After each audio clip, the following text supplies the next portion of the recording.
texts, ideas, anything to do with English and interpretation. Ask yourself lots and lots of questions when you're doing things in English. And that doesn't necessarily mean you go on Google and learn everything you can about a text.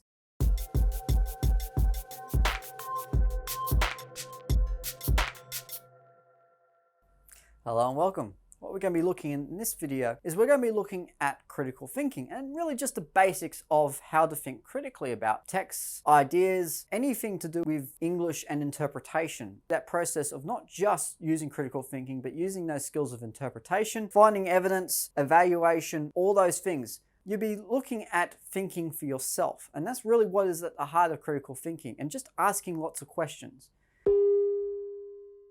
Critical thinking is asking questions and looking for answers to those questions. It's about you being inquisitive. You need to constantly ask yourself questions. Well, why is that so? To do that to your teacher might annoy them a little bit. So this is something you can just do inside your own head. Just think about trying to ask yourself lots and lots of questions when you're doing things in English. It requires 4 processes. First of all, it requires your own interpretation, which is your own ability to ask yourself questions and be able to answer them yourself. So without necessarily having an English exam or test to question you on things, to not write your own questions, but to ask yourself your own questions about what does this mean? What does that mean? How does that relate? What do I feel? What do I think about this? It requires you to analyze it. So work out, okay, why do I think that way? What about this interpretation has made me think that way? And then go into developing that. The third part is your evidence to back up what it is you're criticizing or what it is you're saying. Just to go through, once you've thought about it and you've worked out why, you need to figure out, okay, what in that text or what about that idea makes me think those two things.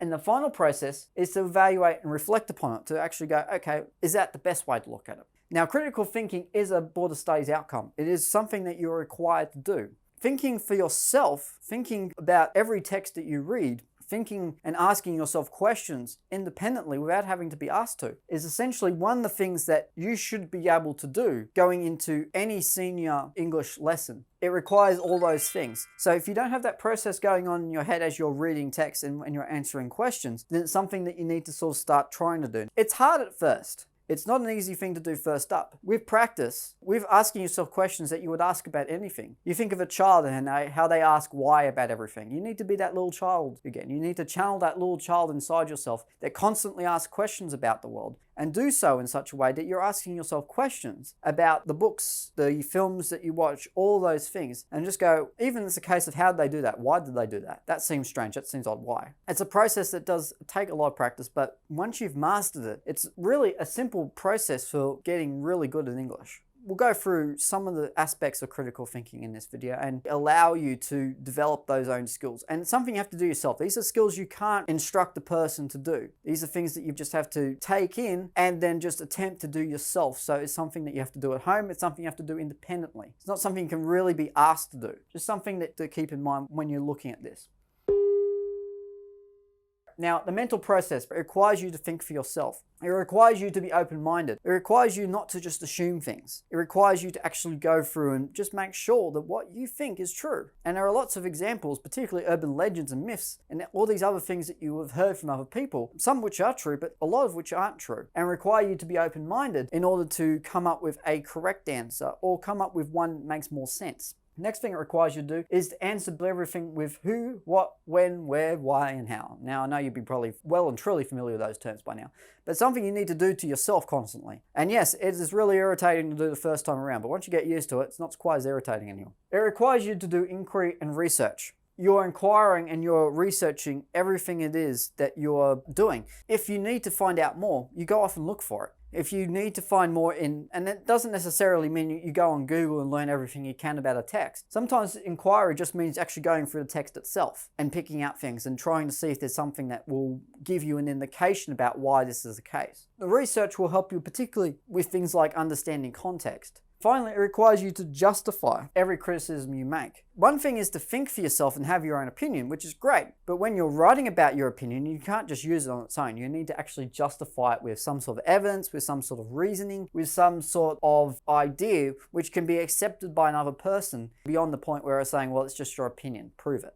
Justification is pretty much the important and the concluding step to this entire thought process, is being able to find something that proves what it is you're trying to say. So it requires that process in your head. And as I said, this is something you can't really instruct someone to do. This is something that you have to understand, know what this process, and to ask yourself questions about all the things in the world, to be curious, to not just accept things. And to do that whenever you attempt any lesson, really. It's not just English, it's for every subject that you do. Think about, yes, it requires you to take an interest in your studies. If you're taking an interest in your studies, you're actually making them much easier on yourself. And particularly if you can find things that you can make interesting about your English studies, it actually becomes a far more interesting subject than what it might otherwise be if you're just accepting everything, because otherwise you'd be just listening to other people, not really finding things out for yourself, which is a lot more interesting.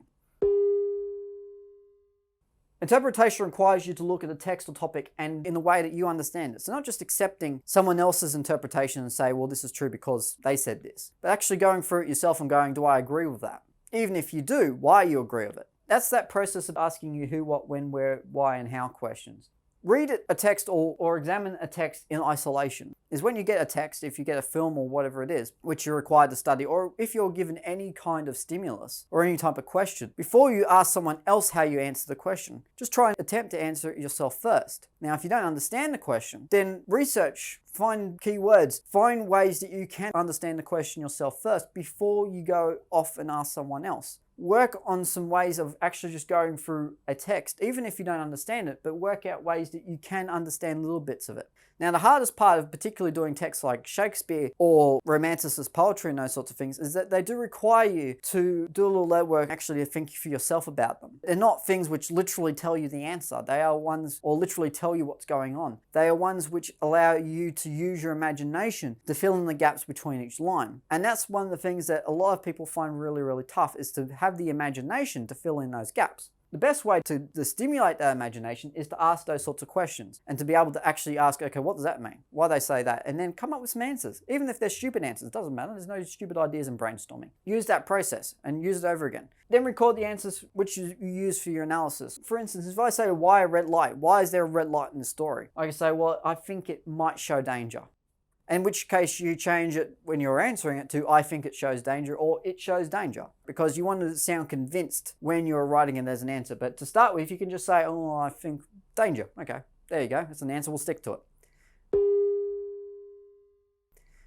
Now, analysis actually requires you to take these answers and work out why you think that's correct. We're not quite at the proving process yet, but we're working out why these ideas are correct. First thing you need to think about is your text and its context. As in not only the idea, but everything that surrounds it. So not only everything within that text itself. So if you see something in one section of the text, so in this case, if you see a red light, first thing you got to do is try and work out, okay, what does it mean in relationship to this scene, if it's a film? What does it mean in relation to the entire text? What does it mean in terms of what the author might have been trying to do when he or she wrote it or put it together? What does it mean now if we see a red light in real life? Ask yourself all of these questions. There's tons of questions. There's a litany of questions. Then you can actually start to build up an analysis and a discussion of the sorts of ideas which go into that particular object that you've just talked about. So for instance, the text is trying to create danger. A red light would do that. Okay, so I've seen lots of examples, for instance, on police sirens and those sorts of things, and through the context of danger in a text, it seems to indicate that a red light is something that people associated with danger. And so for that reason, basically a red light symbolizes danger.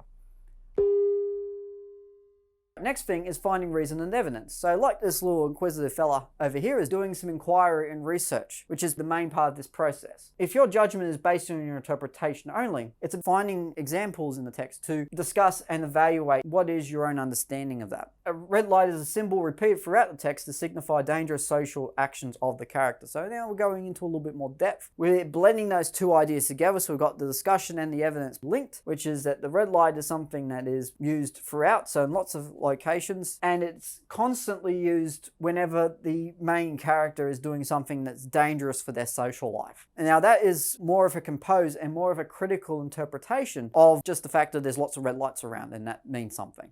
So it's saying what it is, it's saying exactly what it's doing, and it's being very, very specific. Particularly when it says dangerous social actions. Okay, so it's putting into context, and it's using that context effectively as to what it is that that red light actually means. There's your interpretation, so it's something that you have come up with yourself, in this case because I'm writing it, it's something I've come up with, and then discuss and evaluate it based on what you understood of the text. Understanding is not universal. It's something that different people do differently. Don't worry if it's something that your teacher doesn't necessarily agree with, because you can still stick with it. Not something that's set in concrete, provided that, of course, within the context of the text and the world around it, it does make sense. All right, finally, the final process of this critical thought process is reflection. The reason why you would use reflection, and I know it requires a little bit of extra work after you've handed everything in, but the thing about reflection is it allows you to see if your interpretation makes sense. And particularly, it's something you would do a lot when you're reviewing your work. What you do when you're trying to see if you make sense is whether you can actually construct a response out of what I've just interpreted there. So if I've just interpreted that and the question is not really asking anything to do with the idea of danger, then I can't really use that because it doesn't really answer the question and there's no point for me having that interpretation in there. However, if it's saying, how does it create suspense? Well, I can link danger to suspense. So I can use that as an argument and I can use that interpretation. So that interpretation there is useful. That requires you to check your own analysis to go, okay, I can use that. That's great.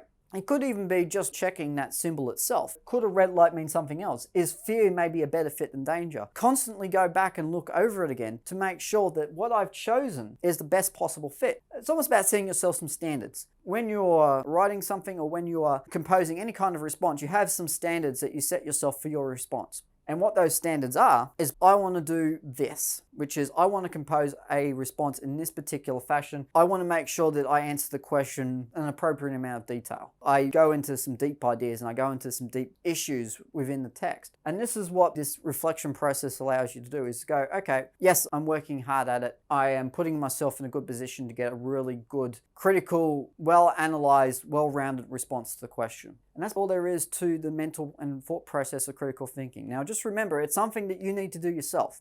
It's not something that anyone can really instruct you and remind you to do. It's just something you just have to develop in your own mind. So ask yourself lots of questions. Ask yourself lots of questions of your friends, your family. Be inquisitive. Try and learn as much as you can about different things. By doing that, what you're doing is you're setting yourself up for not just success in English, but in anything else that you do. And particularly outside of schooling life, having an inquisitive mind and wanting to know more and doing your own research really does help you later on in life, and particularly in the employment world. It's something that's really, really useful to use and something that you really need to just focus on doing. So ask yourself lots of questions. Make sure that you do analyze them. You do give some sort of reason for them. You can't go wrong with the entire process of critical thinking. So that's basically it. Until next time, I'll see you later.